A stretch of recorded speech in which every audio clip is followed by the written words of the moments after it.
Good morning TikTok, it's been a while since I did any videos. I'm waiting for some paint to dry, yay. I mean, it could be worse, I could be watching paint dry. But yeah, I've got half an hour spare in the van and I see a lot of Facebook conversations. I don't know why recently I've seen them. I'm sure these conversations go on all the time, but I've seen more of them recently. And it's about tradespeople grumbling and complaining about wasting time going out to visit customers, driving around in their van, spending maybe half an hour to get there, half an hour to get back, maybe half an hour on the actual quote itself with the customer.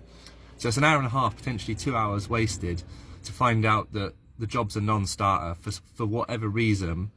It's not going to go ahead, it's not the type of job they like, the customer's budget's far too low, or it's just not for them for whatever reason. And I keep mentioning on the Facebook groups that I'm in that you really have to pre-qualify. So I'm sure you've seen my little notebook before, so I'm going to show up.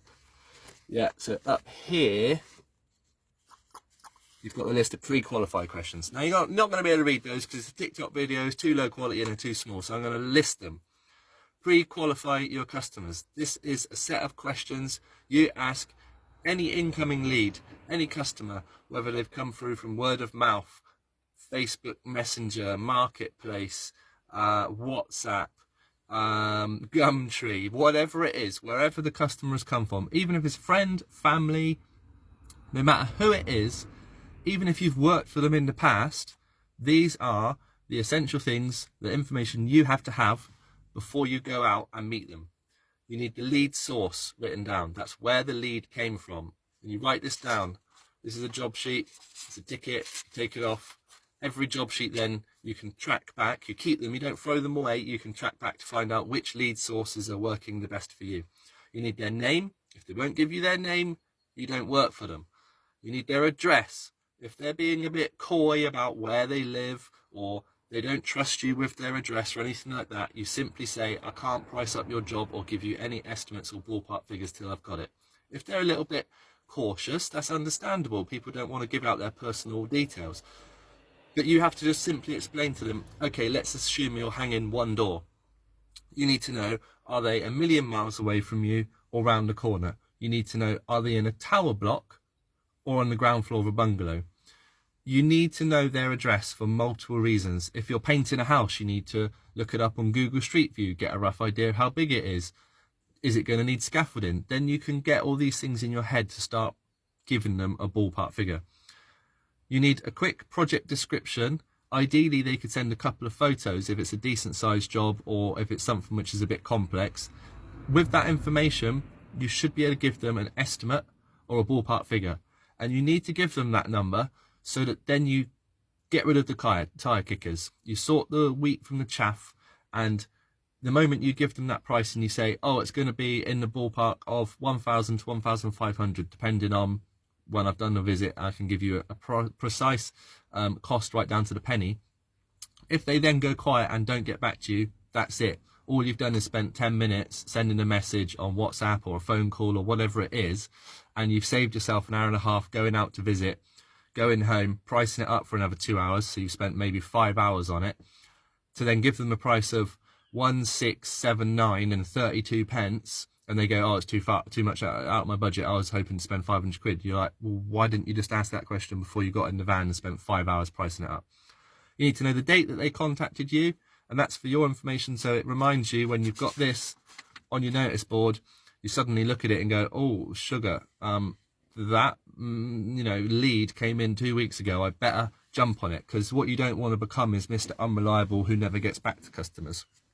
You need the communication method, how they found you, but also ideally what is the method of communication you're using to contact that customer. I try and funnel everyone through into WhatsApp because I find it's the best way to keep track of all my messages.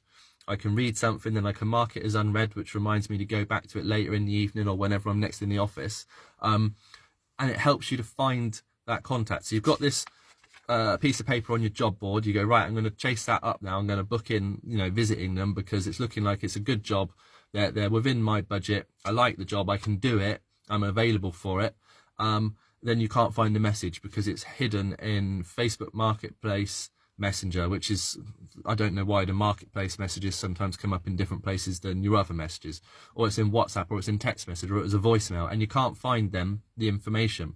So it helps you to find that information where they first contacted you. But also, if you've managed to bring a lead in from Gumtree, but Gumtree Messenger, you're not using it regularly, and you say to them, right, we're going to discuss this in WhatsApp Messenger, then you can write on your job sheet that it's in WhatsApp, and you can find all your messages in WhatsApp. So you try and funnel them through. Maybe you like to do everything by email or whatever. Funnel them through to your communication method. You need their phone number. If they won't give you a phone number, again, it's a bit of a non-starter. I understand people can be cautious with their details, but again, if you're going to spend the time to go out and visit someone at their house, what if on the day you're running late? What if there's an emergency? What if you've got to pick up the kids from school because the schools are on strike or whatever? You need to be able to communicate with them, and you're not going to go into WhatsApp Messenger or something and message them and then half an hour later they get back to you. You need to call them. So again, if they won't give you a phone number, you just say, I'm sorry, trust goes both ways. You need this information. Then you need a deadline, because they might ring you up and go, I need a door hung. You go, yeah, okay, it's going to be ballpark figure 50 to 70 pounds. If it's oak or something, might be 100 pounds. If it's fire door, might be 150. You've given them a rough idea.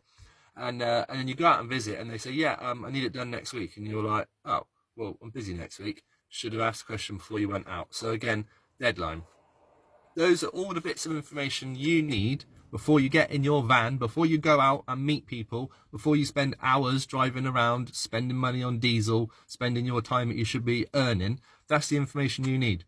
And ideally, you can give them an estimate or a ballpark. If you don't want to, for whatever reason, it's too complicated a job, that's fine.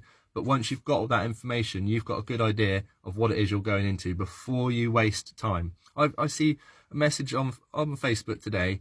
Someone spent 40 minutes to drive to a customer's house, then realised that the job wasn't for them for whatever reason, could have been solved really simply by asking a couple of questions, then 40 minutes back home.